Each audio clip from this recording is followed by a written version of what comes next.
আসসালামু আলাইকুম। সংবাদে আপনাদের সবাইকে স্বাগত জানাচ্ছি। আমি ফিরোজ তোহা। শুরুতেই আরবে কেবলস সংবাদ শিরোনাম। বাংলাদেশের সর্বশেষ গুরুত্বপূর্ণ আপডেট সংবাদে আপনাকে স্বাগত। শুরুতেই সংবাদ শিরোনাম, পরে বিস্তারিত।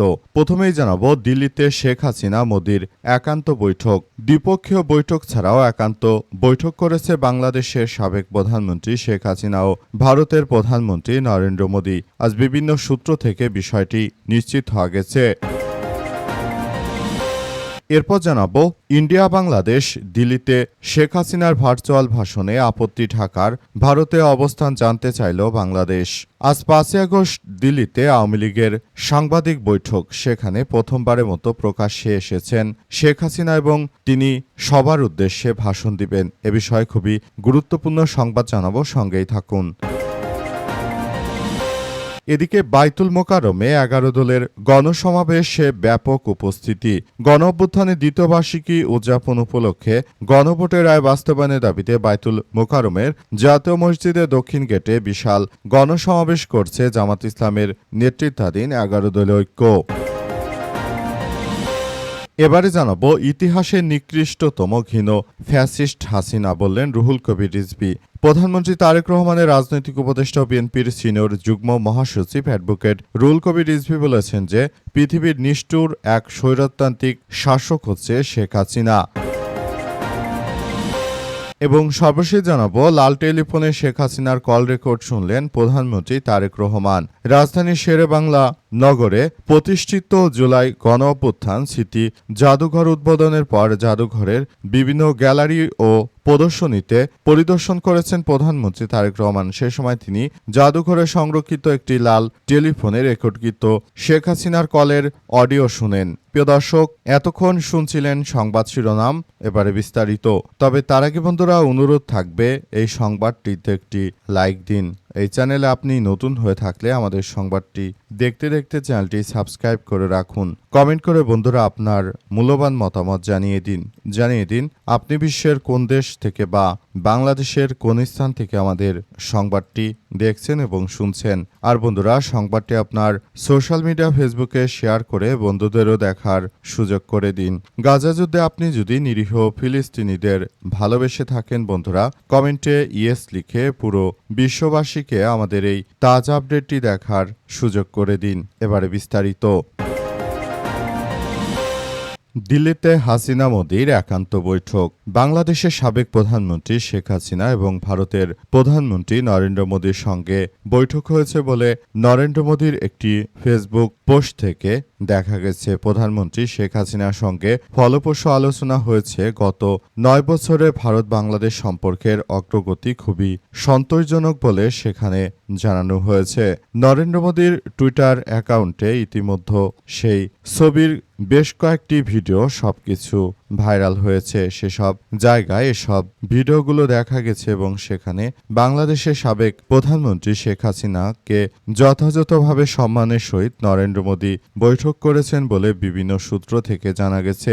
5 আগস্ট বাংলাদেশে শেখ হাসিনা ফেরত আসছেন, এসব বার্তা যখনই প্রকাশ পেল তখনই বাংলাদেশের সরকার নড়ে চড়ে বসেছে। পাশাপাশি বর্তমান বাংলাদেশের সরকারকে, বর্তমান তারেক রহমানকে ভারতে সফরের জন্য আমন্ত্রণ জানিয়েছে ভারতের সরকার। কিন্তু বিভিন্ন কারণে হয়তোবা তারেক রহমান বর্তমান আর ভারতে তিনি যাবেন না। এই অবস্থায় শেষ পর্যন্ত পরিস্থিতি কোন দিকে যায় সেটি বোঝা যাচ্ছে না। শেখ হাসিনা আদতে দেশে আসবেন কিনা সে বিষয়টি নিয়ে অনেক জল্পনা কল্পনা চলছে। শেখ হাসিনা দেশে ফিরবে সেই প্রত্যাশায় দেশের অনেক মানুষের।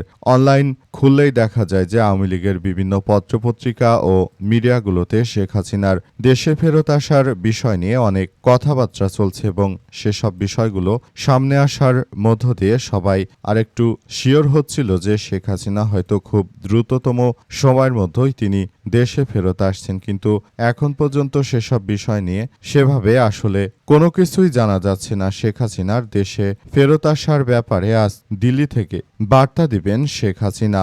সেই বিষয়টি জানার পর ভারতের অবস্থান সম্পর্কে জানতে চাওয়া হয় এবং সবকিছু আসলে খুব খারাপের দিকে যাচ্ছিল। দিল্লিতে শেখ হাসিনার ভার্চুয়াল ভাষণে আপত্তি ঢাকার ভারতে অবস্থান জানতে চাইল বাংলাদেশ। ভারতে যে শেখ হাসিনা তিনি বৈঠক করছেন, সেই বৈঠকে ভারতের কী অবস্থান সেসব সম্পর্কে মূলত বাংলাদেশ জানতে চেয়েছে। বাংলাদেশের যে ধরনের কার্যক্রম আসলে চলমান রয়েছে সেটি আসলে এখন পর্যন্ত ভারত জানিয়েছে যে শেখ হাসিনার যে বৈঠক হচ্ছে সেটি একান্ত তার ব্যক্তিগত ব্যাপার। এই ব্যাপার নিয়ে আসলে আমরা কোনো কিছু এই মুহূর্তে বলতে পারছি না। আমরা শুধুমাত্র আমাদের জায়গা থেকে বলতে পারছি যে এটি শেখ হাসিনার ব্যক্তিগত একটি ভাষণ। এই ব্যাপার নিয়ে আমাদের কোনো কিছু বলার থাকবে না। এ অবস্থায় সবাই আরও বেশি সতর্ক অবস্থানে রয়েছে, যার যার বিষয়গুলো খুবই গুরুত্ব সহকারে দেখছে। এ অবস্থায় আসলে আগামীতে শেখ হাসিনা কি করবেন, বাংলাদেশে ফেরত আসবেন নাকি দিল্লিতেই থাকবেন, সেসব বিষয় নিয়ে 5ই আগস্ট আজ পরিষ্কার কথা শেখ হাসিনার, কিন্তু এখন পর্যন্ত সেসব বিষয় নিয়ে এখন পর্যন্ত তেমনভাবে কোনো কিছু জানা যাচ্ছে না। এটি আসলে এক ভয়াবহ বিপর্যয়কর পরিস্থিতির সৃষ্টি করতে পারে। তাই শেখ হাসিনার প্রত্যাবর্তন নিয়ে বর্তমান সরকার খুবই সতর্ক অবস্থায় রয়েছে। রাজধানী ঢাকায় 11 দলীয় বিক্ষোভ মিছিল অনুষ্ঠিত হয়েছে। বাইতুল মোকাররমে 11 দলের গণসমাবেশে ব্যাপক উপস্থিতি লক্ষ্য করা গেছে। গণ অভ্যুত্থানের দ্বিতীয় বার্ষিকী উদযাপন উপলক্ষে গণভোটের রায় বাস্তবায়নের দাবিতে বাইতুল মোকাররমে জাতীয় মসজিদে দক্ষিণ গেটে বিশাল গণসমাবেশ করছে জামাত ইসলামের নেতৃত্বাধীন 11 দল ঐক্য। আজ 10:30টায় পবিত্র কোরআন তেলাওয়াতের মধ্য দিয়ে সমাবেশ আনুষ্ঠানিকভাবে শুরু হয়। তবে তার আগে 11 দলের নেতাকর্মীদের ব্যাপক উপস্থিতি লক্ষ্য করা গেছে। সমাবেশে প্রধান অতিথির বক্তব্য দেন বিরোধী দলের নেতা ও জামাত ইসলামের আমির ডাক্তার শফিকুর রহমান। খেলাফতে মজলিসের আমির আল্লামা মামুনুল হক ছাত্রদলের সন্ত্রাস ক্যাম্পাসে চলতে দেয়া হবে না বলে তিনি হুঁশিয়ারি দিয়েছেন। মামুনুল হক বলেছেন যে বিএনপিকে টেনে ধরে নামিয়েছি, দরকার হলে তাদেরকেও টেনে ধরে তারপর দেশ ছাড়া করব, তারপরও দেশে কোনো সন্ত্রাসী চাঁদাবাজি আর সহ্য করা হবে না বলে জানিয়েছেন মামুনুল হক। তিনি আরও জানিয়েছেন যে দেশটাকে একরকম ধ্বংসস্তূপে পরিণত করা হচ্ছে। আমরা কোনোভাবেই ধ্বংসযোগ্য ব্যবস্থাকে মেনে নেব না। দেশটাকে আমরা একটি সুন্দর ও সমৃদ্ধির একটি রাষ্ট্র কাঠামো গড়ে তুলতে চাই বলে এমন কথা উল্লেখ করা হয়েছে। পুরো বাংলাদেশটাকে আমরা সুন্দর ও সমৃদ্ধির একটি রাষ্ট্র কাঠামোর দিকে এগিয়ে নিতে চাই বলে জানান মামুনুল হক। আর সেখানে বিএনপি সব থেকে বড় অন্তরায়ের সৃষ্টি করেছে। তারা যেহেতু এমন ধরনের কার্যক্রম শুরু করেছে যেটা দেশের জন্য এক ভয়াবহ বিপর্যয়কর পরিস্থিতির সৃষ্টি করতে পারে, তাই এখনই বিএনপির এই ধরনের সন্ত্রাসী রাহাজানি কার্যক্রম থেকে আমাদের বেরিয়ে আসতে হবে এবং দেশটাকে একটি ভালো অবস্থানে নিয়ে যেতে সর্বাত্মকভাবে কার্যক্রম চালিয়ে যেতে হবে। শেখ হাসিনা হচ্ছে ইতিহাসের সবথেকে নিকৃষ্টতম স্বৈরাচার ফ্যাসিস্ট বললেন বিএনপির সিনিয়র যুগ্ম মহাসচিব অ্যাডভোকেট রুহুল কবির রিজভী। তিনি আরও জানিয়েছেন যে দেশটাকে একরকম ধ্বংসস্তূপে পরিণত করা হয়েছে। অবস্থায় শেখ হাসিনা আসলে যেভাবে কার্যক্রম চালিয়েছেন, তিনি পুরো বাংলাদেশটাকে একরকম ধ্বংসস্তূপে পরিণত করার মধ্য দিয়ে দেশটাকে সর্বনাশের দিকে নিয়ে গেছেন। তিনি এমনভাবে রাষ্ট্র কাঠামো চালিয়েছেন যে দেশটা একরকম ধ্বংসস্তূপে পরিণত হয়েছে।